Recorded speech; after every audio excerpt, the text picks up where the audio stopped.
Hey, Tony Gaskins here. Now I'm on the road, so this is Hotel Chronicles. But got this question, and I see it a lot, and it comes down to men being romantic. Now, I didn't say why most men or some men aren't, just for the sake of space in the title, but you get not everything is every single man. Sometimes we have a few idiot men that don't understand that I'm never talking about every single man. That should be understood, but it's not. So I need to say that in the video. This isn't every man. So hush in the comments, man. Okay, back to the subject. The thing that you have to realize with men is that we are actually romantic, and we do want to be romantic and romanticized, and we do want to fantasize, and we do want to experience nice things and different things that get to the senses and stimulate the senses. But it's never been a safe zone. It's never been okay. It's never been something that men have been encouraged to do. So you always have to remember that a man from the age of 6 months has been told, be quiet, big boys don't cry. Get up, don't cry, be quiet, stop acting like a girl, which a lot of times people don't realize how disrespectful that is to, women. Stop acting like a girl, you throw like a girl, you crying like a girl, you whining like a girl. Now it's the B word, which is a female dog, I think they said it means. Guys will be like, you crying like a little bee. And so emotions has been put in this negative box. And so to be romantic requires emotions. It requires that you do some things that you're thinking outside of that box, and you're going above and beyond. So a lot of times when I say, when Music Soul Child said, teach me how to love, he essentially was saying, like, the stuff that I need to do in this relationship was not taught to me by society, was not taught to me by my mom, by my dad. So if you just tell me what does the perfect date look like, then I can do that.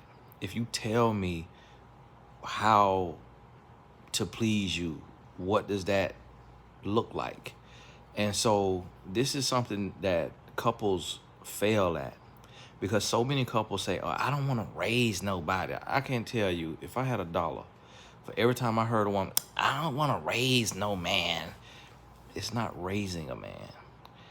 I don't need to teach no man what to do. And it's like, technically you do, and technically he does too. A man has to teach a woman how to love him. So me and my wife, this is a prime example, a real life example. We had a text conversation the other day because we was in two parts of the vehicle, and it was a long vehicle, and we text about love and about, what do you like? What do you like? How do you like this? How do you like that? And that thing was, that text, that conversation was amazing. And when I realized my wife, she wants to make sure that every aspect of her love expression to me is what I want and not what she wants to do. And I want to make sure that what I'm doing is what she wants and not what I want to do. And so the reason why men aren't romantic is because that's not innate for a man. And if it is innate, it is suppressed by society. And so it's nothing wrong with staging a conversation and saying, hey, let's do this exercise. You write out what would be the perfect date, and I'll write out what would be the perfect date, and let's share that with each other and see what that looks like. And yes, that's corny, but love is corny. Like, the fact that we even could see that as corny, it shows you just society's influence, negative influence on communication, on things that should be common, things that should be common sense. Society makes it look like it's a bad thing to do. It's a bad thing to have to tell someone how to please your body, tell someone how to plan a date. Society thinks that's a bad thing to do. But no, this is a conversation when you're just sitting around, you kicking it, and you're able to say, if you had to plan a date, what would be the perfect date? Because see, if somebody says, well, for me, it would be, getting ready together, you looking at my outfit, telling me, okay, wear these shoes, wear that shirt, vice versa. Then us, going to dinner, but maybe going to the place that has the best appetizer, and we eat their appetizer, and then we could ride over to this other place that has amazing entrees, and then we could ride over to this other place that has amazing dessert, and then after that, we can go down to the lake and walk around the lake, or we can go to the movie and watch the movie. Now, that's a whole lot what I just said, but if that's what pleases your partner, then that's the type of thing you see now, that they like multi-step dates. Things that seem like a task, for them is stimulating, titillating, stitulating, all the elatings. And they really feel that. And for you, it could almost feel like a chore.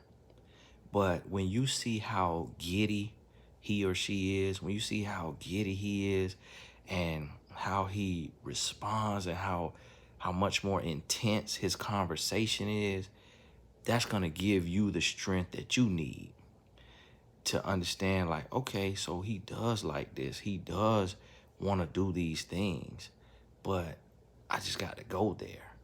And so when you do that, then you understand. And this is the thing. And then when you explain yours, it may be the complete opposite. It may be, for me, and this male or female, this go both ways. So don't y'all just think I'm talking to one gender. All of this could be interchanged. To me, amazing date would be like getting in our favorite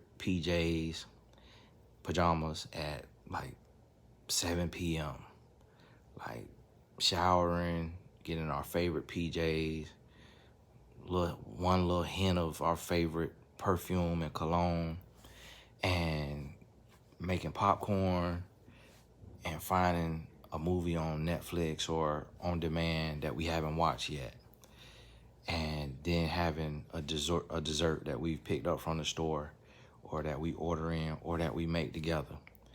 And so the person may say that, and that's two totally different things. One thing is super chill and it's at the house, and one thing is a huge production and it's out and about. But this is where romanticism comes in. To be romantic is to do what your partner wants to do, would love to do, when it's about them. So you can alternate days. Let me see something real quick, because I seen one of my clients on this commercial that's on, but I didn't see what they said. Okay, they didn't. Oh, okay, they didn't introduce her. They didn't show her business. It's a commercial about black women business, on MasterCard commercial, and I saw one of my clients on there. So I was gonna see which of her businesses they highlighted, but they didn't highlight her business. She's just in the commercial. Y'all forgive me, I got distracted. And so, see, this is what being romantic is. And doing something, and it's about selflessness. So to paint the picture, you got to get outside of yourself. And my wife's birthday, I kept the boys, and they were out of school Thursday and Friday. So we were all four gonna go, the four of us, to New York. But if I go and my sons go, we fly first class. So um, that would be another $1,800 in flights. And then when we take the boys, we'll get 2 rooms, 2 adjoining rooms. That would have been at the hotel I put my wife in. That would have been another $4,000. So now you're looking at $5,800 for that stay. That $5,800 could buy a whole lot of clothes or a really nice purse or a whole combination of stuff to add to my wife's birthday. But it wasn't necessary for us to go because her sister's in New York and they don't get to spend a lot of time together because they weren't raised in the same household. They would only see each other in the summers. So they absolutely love each other. And so that was so just amazing for her to not have to be mommy, because when her sons are there, she's full mommy mode and she can't really enjoy anything because she watching out for them, answering their questions, telling them what to do, and you don't really get to take everything in because you tending to your 7-year-old, making sure he gets to eat what he wants to eat. You can't eat at any kind of restaurant because every restaurant doesn't have, the really nice restaurants don't have menu selections for a 7-year-old. And so it would have changed the whole dynamic. And so I made a judgment call, and guess what? It was perfect. It was absolutely amazing. She absolutely loved it. And then when she came back, we celebrated her birthday at home. They gave her her gifts. Me and them, we rode a few hours to a store. We got the gifts. Each of them got her a gift, and they gave her the gift. And I had a cake delivered to the house. We had the cake, blew out the candles. The next day, we dropped off our oldest. We picked up her mom. She dropped off our oldest at school for his school trip on her birthday. He had a school trip. We picked up her mom and we drove down like 4 hours to another store, to a shopper. She set up all this different little bags and options, and my wife was able to shop with her a little bit. And we had lunch at a really dope place. The store that we shopped with, they paid for our lunch, and then we drove back. We drove back, and my wife and I, put my youngest son to bed, and we were able to spend our quality time together. And that was on her birthday. So it all worked out to be like a Thursday, Friday, Saturday, Sunday, a 4-day birthday experience. And here's the thing, and this is my point about this. What that took is me not inserting myself and me not being jealous and saying, well, I want your birthday to be with me. I want your whole birthday weekend. Like, I want to be there when you're shopping in New York to see your face, to see your reaction. And that's what we'll do sometimes as humans, is we'll be selfish. And we think more about us and our satisfaction than the other person. And we get a high out of getting the gift or performing the service, doing whatever it is, instead of it being about them and their enjoyment. And so this is why, a lot of times men struggle being romantic, is because romanticism means it's not about you. And as men, we're kind of in a relationship, the world has made everything about us. So being romantic also means, it can be sacrificial. It can be painful. It's like if a man can afford a really nice purse or a really nice outfit, what woman doesn't appreciate something that's thoughtful? Doesn't matter what it costs, but it's not like a woman who doesn't have a scarcity mindset, who's not trapped in a broke mindset or a scarcity mindset or a mindset to feel like she can't enjoy life and she can't have nice things. Some people are raised like that because their parents were so scarcity minded that I see some women brag about, oh, I don't want a Chanel purse. And it's like, okay, broke Betty, if that's how you want if you want to stay, like, okay, but it's nothing wrong with a woman who do want a Chanel purse. God bless you. That don't make you better because you don't want a $5,000 purse, because you still gonna spend the 5,000 other way, or you're gonna put in the savings account and you're gonna die, and it's gonna be left to your child who did not work for it and don't appreciate it and don't know what to do with it. So you might as well have had you a $5,000 Chanel purse so you could look beautiful, step out classy, and feel amazing and have the fruits of your labor, or that's an expression of love from your man who in a position to afford that. So it's no different if that $5,000 to him is like $50 to him. It's equivalent to him spending $50 based on his income. You see what I mean? It's all relative.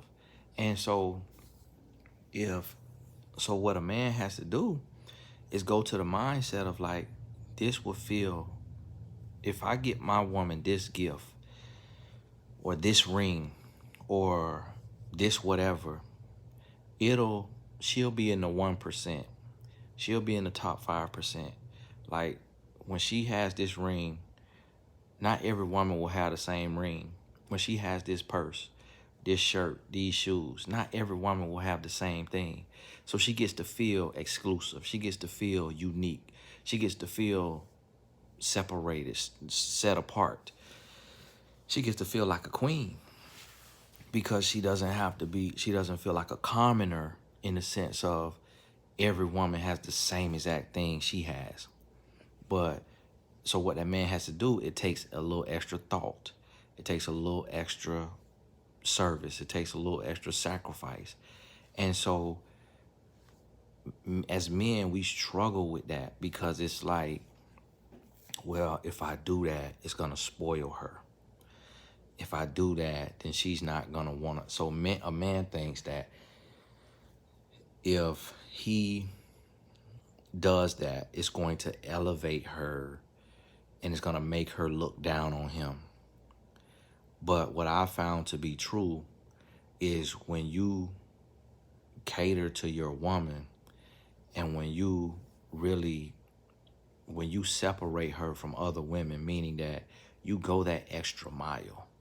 You're not treating her just like every other man treats their woman. She actually wants to please you more. The woman actually wants to do more for you. And that's what I have learned. But I remember in college, one of my college teammates said to me, well, I don't give a woman praise. I don't give my woman praise. I don't tell her she's beautiful. I don't tell her she's fine, because if I put her on a pedestal, she gonna look down on me. And it was so eloquently worded that I knew somebody taught him that a guy taught him to debase a woman, demean a woman, like let her feel insecure, let her feel inadequate so that she will worship you and she will seek your approval. And that's a toxic trait that a lot of men that we do. And we have it completely confused. We got it totally wrong. And so this is something that if a man doesn't know this, it's okay for a woman to express this and say, listen, like, by you being romantic, I'm not going to look at you as soft. I'm not going to look at you as weak. I'm not going to look at you. And my wife helped me understand that and let me know, like, listen, it's okay to, do this, do that. It's okay.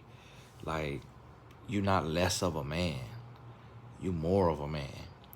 And I had to wrap my head around that, that to be vulnerable, to be open, to be out of, just out of that shell with my wife, and not like, crying every day and moping and complaining and always depressed and all stuff like that. Not like that, but to be open, communicative, expressive, transparent, vulnerable with my wife is okay.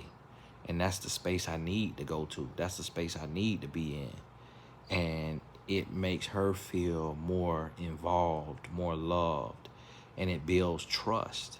It builds trust because she knows that I'm being transparent and real with her about my thoughts, my feelings, my fears, my hopes, my dreams.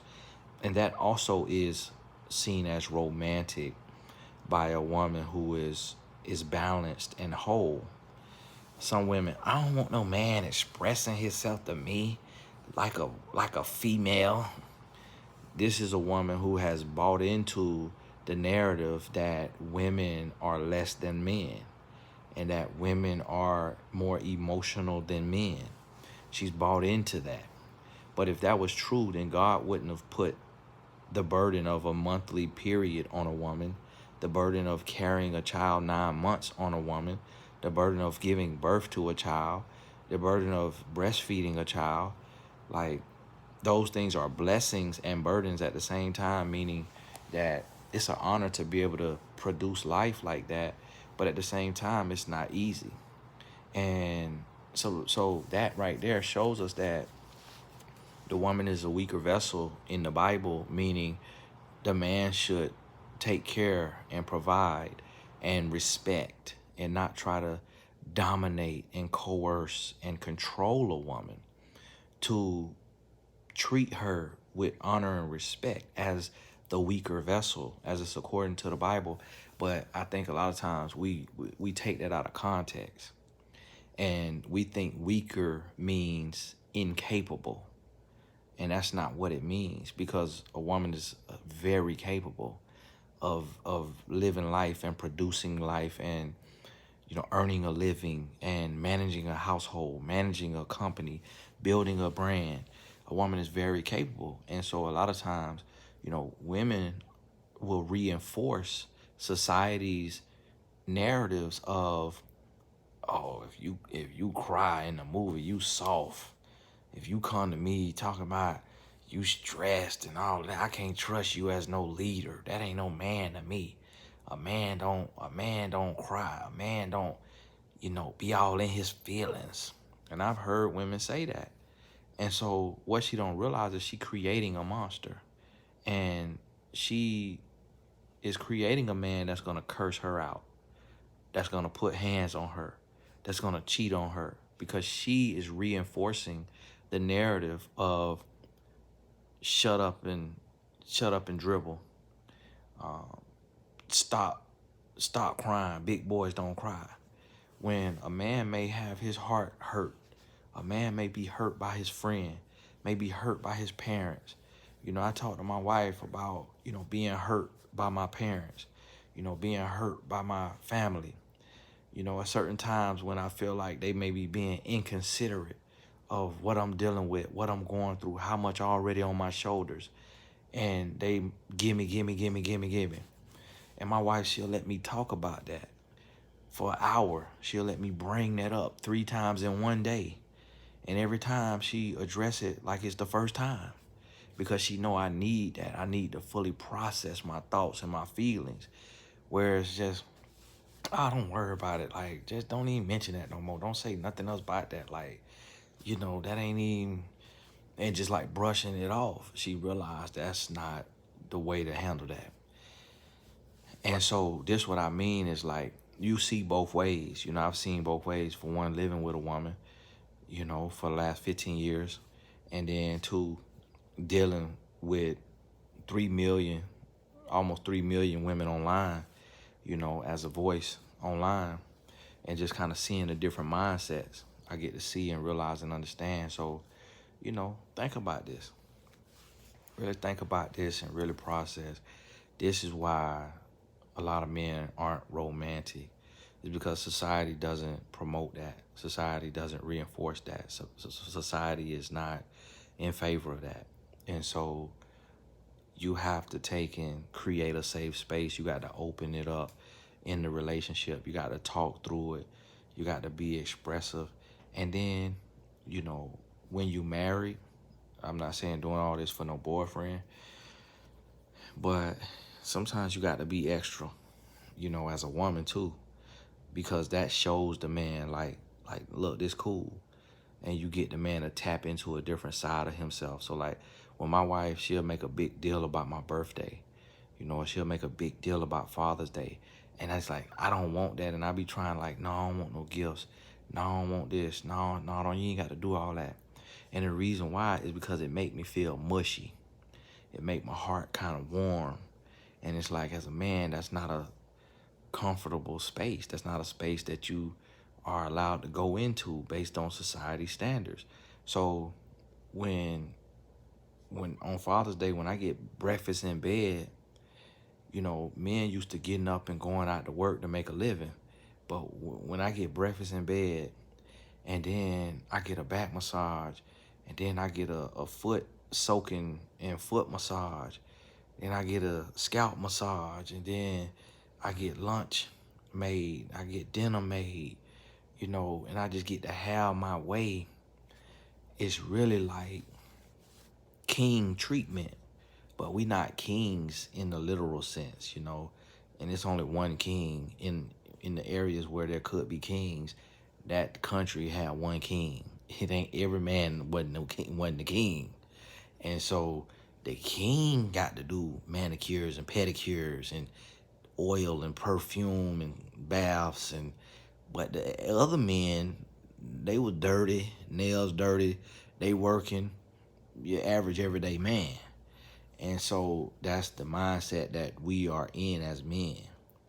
But as a woman too, as a woman, you get to show romanticism because it's like, okay, man, okay, I got this treatment and low key that felt good.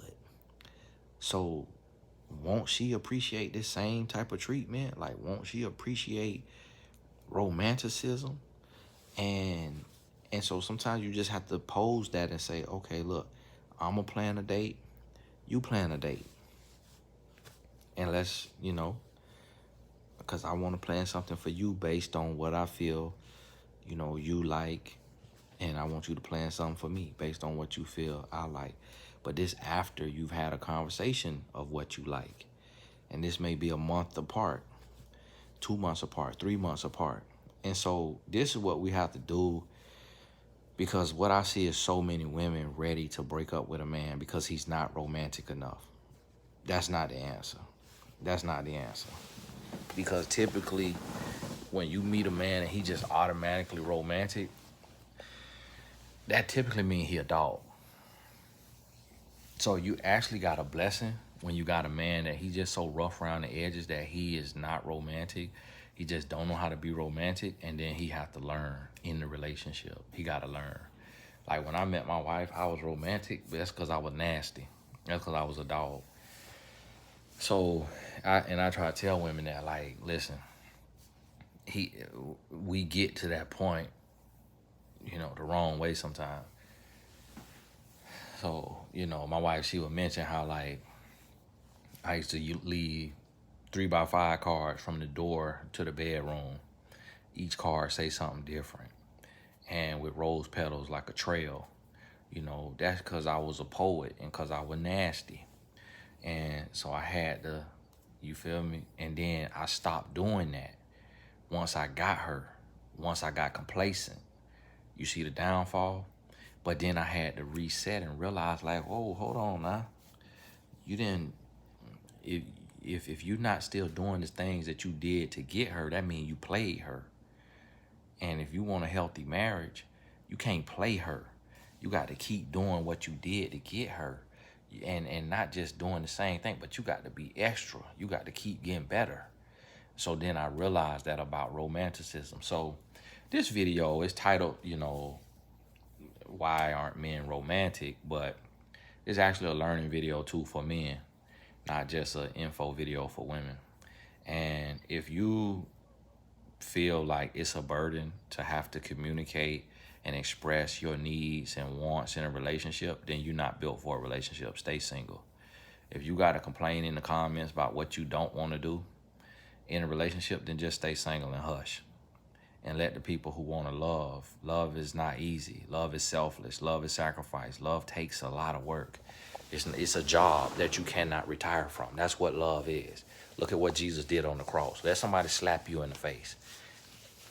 and think about, do you want somebody to slap you in your face and stab you in your ribs and slice you up and beat you all day long and then nail you to a cross? Love is sacrificial. So the least we could do is have tough conversations. The least we could do is really talk through things. The least we could do is express our heart, our needs, our wants, our gratitude. That's the least we could do if we gonna call it love, because love get much deeper than that. So hey, this Tony Gasson. God bless you. We'll talk soon.